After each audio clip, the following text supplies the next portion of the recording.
Vamos a grabar por si hay algún compañero que no está. Vamos a compartir pantalla.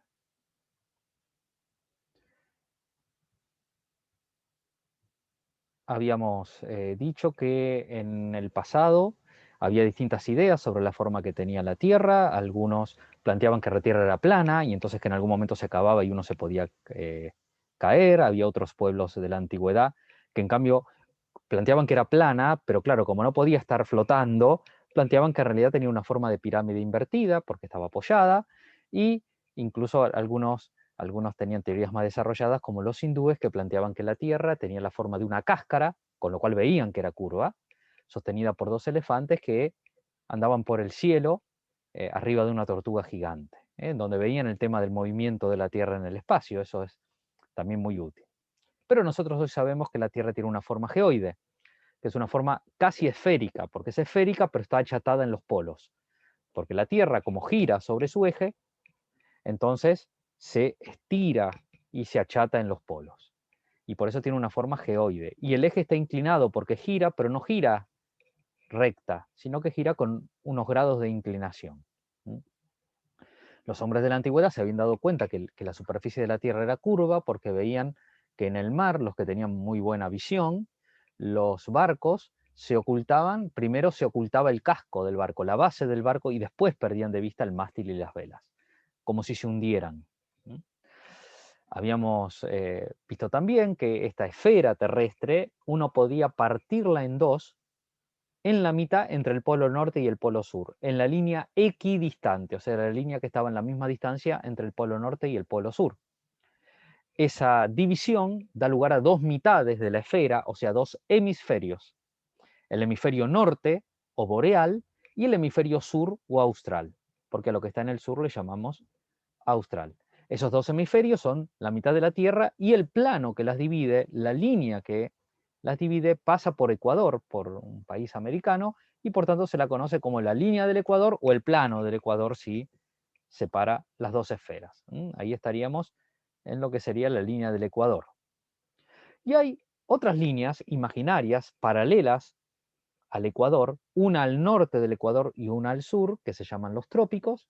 Están a 23 grados, un poquito más de 23 grados, y esas líneas imaginarias identifican la porción de la Tierra donde los rayos del Sol caen de manera más perpendicular.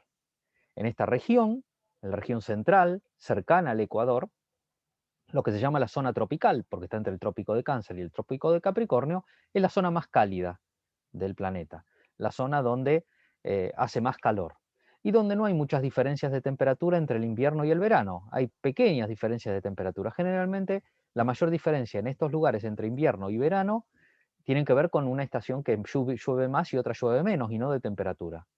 Si uno va a Cuba en julio, hace calor; va a Cuba en septiembre, hace calor; va a Cuba en enero, hace calor; va a Cuba en marzo, hace calor. A veces un poquito más de calor, un poco menos de calor, pero no hace frío. Es porque está en la zona tropical. Lo mismo si uno va a Venezuela, lo mismo que si uno se va a Guatemala o va a Colombia. Ahí tenemos los trópicos. Entre los trópicos es la zona cálida del planeta. Pero también uno puede dividir el planeta en dos, cortados no de manera perpendicular a los polos, sino de polo a polo, como si uno tuviera una naranja y la corta de punta a punta. Y esto también da lugar a dos hemisferios. Cuando la cortamos a la altura de Greenwich, que es una ciudad de Inglaterra cerca de Londres, esos hemisferios se llaman el hemisferio occidental, el que está al oeste, a la izquierda, y el oriental, el que está al este, a la derecha, sería en este caso. Lo que está al oeste se llama occidental, también se le dice poniente porque por ahí uno ve que se oculta el sol, y lo que está en el este, el hemisferio oriental, se le llama saliente porque por ahí uno ve que sale el sol, aunque en realidad sabemos que no sale y se oculta. Ese plano que corta la Tierra en los dos hemisferios es el meridiano de Greenwich. Se podría cortar en otros meridianos, por supuesto, porque bueno, es una esfera. Pero bueno, por razones históricas, por el famoso centro astronómico y geográfico de Greenwich, se atribuyó a este meridiano los dos hemisferios. Y entonces podemos identificar claramente si esto fuera el planeta. Muy simplificadamente tenemos la línea del Ecuador que divide el hemisferio norte y el sur, y tenemos el meridiano de Greenwich que divide el hemisferio occidental y el hemisferio oriental. Una regla memotécnica para acordarse los puntos cardinales, uno puede pensar, puede plantear como si a uno le preguntaran ¿dónde están los puntos cardinales? No sé, y entonces uno dice, uno después escribe el no sé, sube el norte, baja el sur y le quedan los 4 puntos cardinales principales, norte, sur, este y oeste. Si alguno tiene duda, con esta regla memotécnica uno se acuerda. Y aquí vemos en esta diapositiva lo que yo les mencionaba recién, como entre los trópicos, entre el trópico de Cáncer y Capricornio, el Sol da más perpendicular y es la zona cálida. Un poco más alejados de los trópicos tenemos la zona templada, en donde las temperaturas medias no son tan cálidas, pero tampoco son muy frías, aunque a veces los veranos son calurosos y los inviernos son fríos, y la zona fría más cerca de los polos, pasando los círculos polares, el círculo polar ártico que está en el polo norte y el antártico que está en el sur, es una zona fría en donde hace frío todo el año. A veces hace un poco más de frío en invierno que en verano, pero de todos modos hace frío en todo el año, como en la zona cálida hace en cambio calor todo el año. La rosa de los vientos nos permite identificar los puntos cardinales y los puntos intermedios, porque por ejemplo entre el norte y el oeste tenemos el noroeste, entre el este y el sur tenemos el sudeste, y así sucesivamente. Pero sabemos que la Tierra no está estática, que el planeta se mueve y tiene dos movimientos. Por un lado, el movimiento de rotación, gira como un trompo sobre sí mismo. Más o menos demora casi 24 horas en dar una vuelta completa. Y esta vuelta hace que en algunas partes del planeta sea de día y en otras partes, donde no le está dando el sol, es de noche. Esta vuelta también hace que cambie la hora, el uso horario, porque a las 6 de la mañana en Argentina no son las 6 de la mañana en Chile, porque en Argentina está amaneciendo y en Chile todavía no. Y en Europa ya amaneció, entonces las 6 de la mañana en Europa ocurre antes que las 6 de la mañana en Argentina, que ocurre antes que las 6 de la mañana en Chile. A su vez, como yo les había dicho, este movimiento hace que se alarga el planeta y se achata en los polos. Aquí veíamos una imagen de cómo se va moviendo la Tierra y entonces va iluminándose más o menos. A las 10 de la mañana, en la primera diapositiva, vemos cómo sobre Sudamérica da el sol, pero hace poco que dio el sol. Por eso son las 10 de la mañana. En cambio, la 1 es pleno. A las 5 sigue habiendo sol, pero ya se acerca la oscuridad, porque la Tierra está girando. Y ya a las 8, en parte de la Argentina, en parte de Sudamérica, ya está oscuro, no le da el sol, pero otra parte, la más próxima a Chile, todavía le da el sol. Y a las 2 de la mañana, en cambio, tenemos oscuridad en toda Sudamérica. Pero cuando en Sudamérica hay oscuridad, del otro lado hay luz. A las 4 de la mañana de Argentina, en Sudamérica todavía está oscuro, pero ya se está aproximando la luz. Mientras que en Europa ya hay luz desde hace rato, porque ya son las 7 o las 8 o las 9 de la mañana según el lugar de Europa del cual hablemos. Y al mismo tiempo que se produce el movimiento de rotación, también la Tierra gira alrededor del Sol, demora un poco más de 365 días, esto determina los años, y cada 4 años un año bisiesto, porque demora un poco más de 365 días, entonces esa diferencia se suma para sumarle un día más al mes de febrero. Entonces, a raíz de este movimiento, se produce el paso de los años, pero además, como la Tierra está inclinada, según en qué lugar de la órbita está, le da más el Sol al hemisferio sur o al hemisferio norte. Cuando el Sol le da más al hemisferio norte que al hemisferio sur, en el hemisferio norte es verano y en el sur es invierno. Cuando el Sol le da más al hemisferio sur, en el hemisferio sur es verano y en el hemisferio norte es invierno. Por eso, si en julio acá está haciendo frío, si nos vamos a Europa o Estados Unidos, que están en el hemisferio norte, vamos a ir al calor.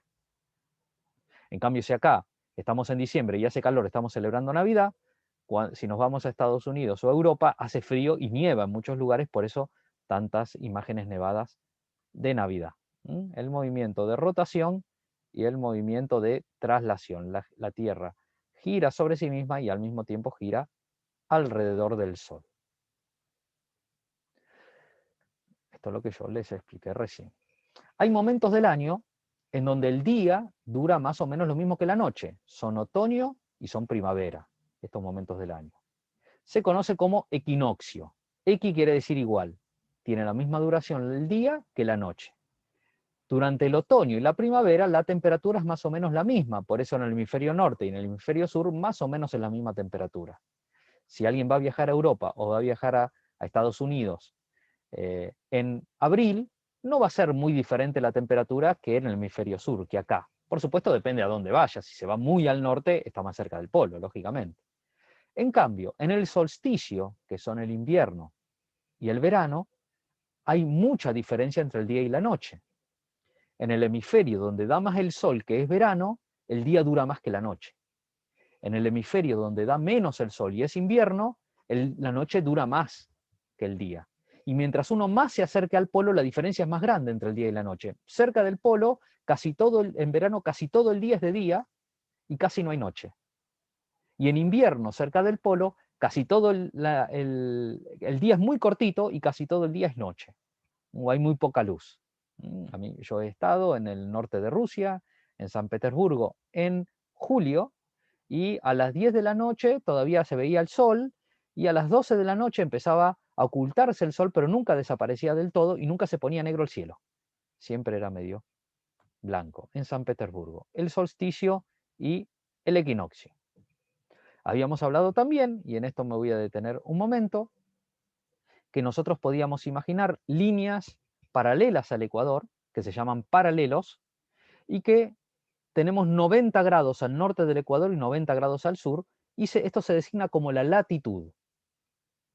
¿A cuántos grados al norte o al sur del ecuador está un punto? Por ejemplo, ese punto está alrededor de 20 grados sur del ecuador. 20 grados sur del ecuador. Aquí tenemos algunos paralelos, los más importantes, la línea del Ecuador, el trópico de Cáncer, de Capricornio, el círculo polar ártico, el círculo polar antártico y otras líneas paralelas hay 90 grados al norte y 90 grados al sur. Los meridianos, en cambio, son líneas imaginarias que van del polo norte al polo sur. 180 grados al este, 180 grados al oeste. Y se designa como la longitud. Por ejemplo, 10 grados longitud este. Sería un meridiano. En este gráfico vemos marcado con rojo los paralelos a la izquierda, los meridianos a la derecha. Los paralelos, que son paralelos al ecuador, los meridianos que van de polo a polo, del polo norte al polo sur, y que se representan con ángulos. Por ejemplo, si uno quiere identificar 30 grados norte, 45 oeste, quiere decir que yo tengo que subir 30 grados al norte del ecuador e ir 45 grados a la izquierda, al oeste del meridiano de Greenwich. O sea, este punto.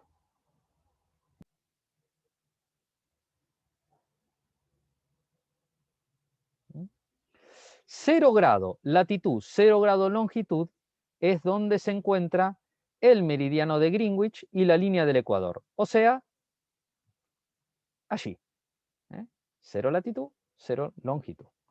Y así podríamos ubicar distintos puntos del planeta, como estuvimos haciendo. 10 latitud norte, 10 oeste sería ahí, a la izquierda y al norte. 10, y podríamos ocupar, ahí está la ubicación más o menos de donde está Rosario, 34 grados sur, 60 oeste.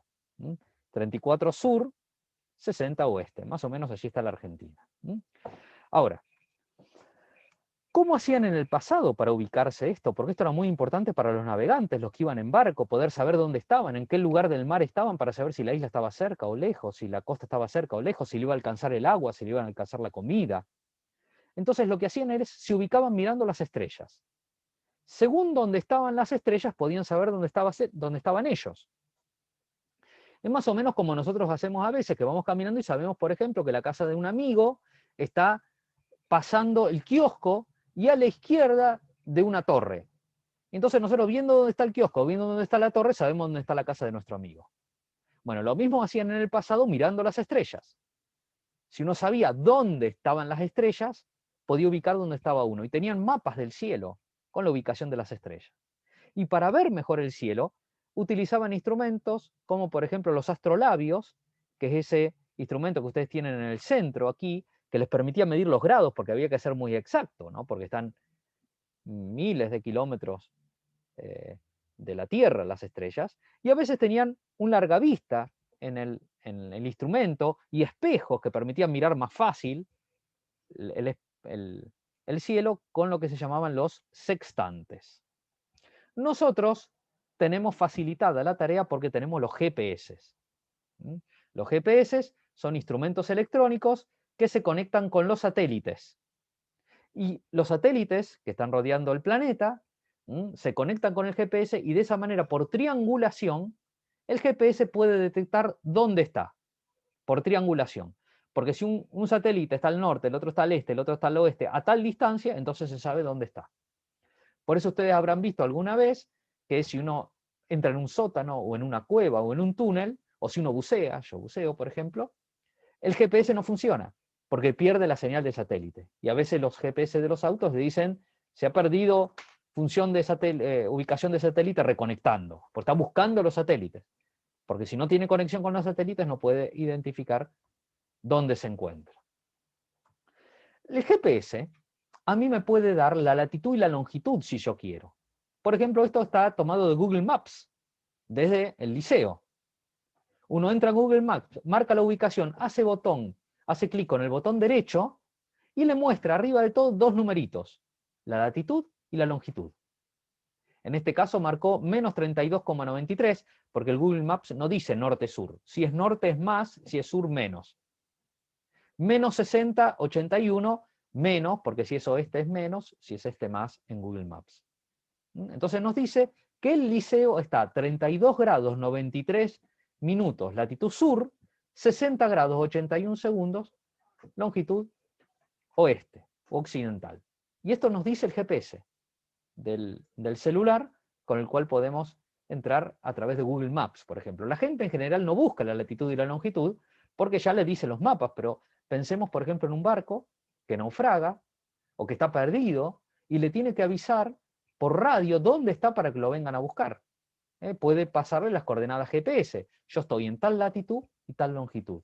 Y entonces se pueden lanzar los equipos de rescate. Latitud y longitud. Ahora, como la Tierra gira y el Sol no da en toda la superficie de la Tierra al mismo tiempo, la hora no es la misma en toda la superficie de la Tierra.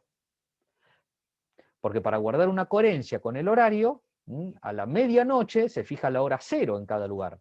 Pero la medianoche no es igual en todos los países, porque no siempre es, porque la medianoche no se da al mismo tiempo en todo el mundo. Cuando de un lado es medianoche, del otro lado es mediodía, porque da el sol de un lado y del otro no. Estas diferencias de horarias se identifican con lo que se conoce como el uso horario, que este uso va con H, no es lo mismo del uso de usar. Y el uso horario está fijado también, los ingleses han fijado el uso horario 0 con el meridiano de Greenwich, igual que el meridiano de Greenwich. Entonces la hora de Inglaterra, la hora de Greenwich, es el uso horario 0. Y los demás países tienen del 1 al 12 de uso horario, más o menos, según la diferencia horaria con Greenwich, con Inglaterra. Por ejemplo, en Italia el uso horario es más 1. Quiere decir que es 1 hora más tarde que Greenwich, que Inglaterra. Más 1. Argentina es menos 3. Quiere decir que es 3 horas más temprano que Greenwich, Inglaterra. Quiere decir que si en Argentina son las 12, en Inglaterra, Argentina es más 3, Argentina es menos 3, quiere decir que en Inglaterra es 3 horas más tarde que en Argentina. Si acá son las 12, en Inglaterra son las 15, las 3 de la tarde. Si acá es, digamos, hay una diferencia de 3 horas. Los usos horarios pueden ser en más o en menos. Por ejemplo, el uso horario internacional argentino, por ejemplo, es menos 3. Como yo les dije, quiere decir 3 horas más temprano que el de Greenwich. Hay países que son tan extensos que tienen varias horas dentro del mismo país. Por ejemplo, en Estados Unidos está la hora del Atlántico y del Pacífico. Son diferentes, tienen diferentes horas. También en Rusia tienen diferentes horas, porque es muy, muy extenso el territorio. Algunas veces en la Argentina algunos gobiernos han fijado horarios diferentes, por ejemplo, para Mendoza que para Buenos Aires. Porque, lógicamente, si uno está en Rosario o en Buenos Aires y está anocheciendo, uno habla con un amigo en Mendoza y allá todavía no está anocheciendo. Porque hay como 800 kilómetros entre Rosario y Mendoza. 1000 por ruta, pero bueno, más o menos habría que ver en términos rectos. Por otro lado, hay veces que los gobiernos, que los países, por ley cambian el uso horario, por ejemplo, para aprovechar la luz. Y entonces adelantan una hora o la atrasan. Por ejemplo, hay muchos países que la cambian según invierno o verano, la hora. Y entonces la hora oficial cambia. Pero cambia poquito, cambia una hora. No mucho más que eso. En este mapa vemos los distintos usos horarios. Vemos que Inglaterra, al igual que una parte de África, es el uso horario 0, gran parte de Europa es +1, el este de Europa es +2, tenemos Rusia es +3, igual que una parte de Asia, y después ya tenemos +4, +5, +6, y China es +8. Quiere decir que China es 8 horas más tarde que Inglaterra, +8. Y como Argentina es -3, ¿ven? El amarillo -3, quiere decir que en China, que es +8, es 11 horas más tarde que Argentina, porque son 8 y 3, 11 horas. Si en Argentina, que es uso horario -3, son las 8, en Inglaterra, que es uso horario 0, son las 11. Porque en Argentina son 3 horas más temprano, porque -3 es antes que 0. Y entonces es más temprano. En Italia, que es el uso +1, son 4 horas más tarde, son las 12. Porque tengo 3 horas entre Argentina e Inglaterra y una más con Italia. Y así, con estas ideas, sabiendo los usos horarios, nosotros podríamos saber, sabiendo la hora de un lugar y el uso horario, saber qué hora aproximadamente hay en otro lugar.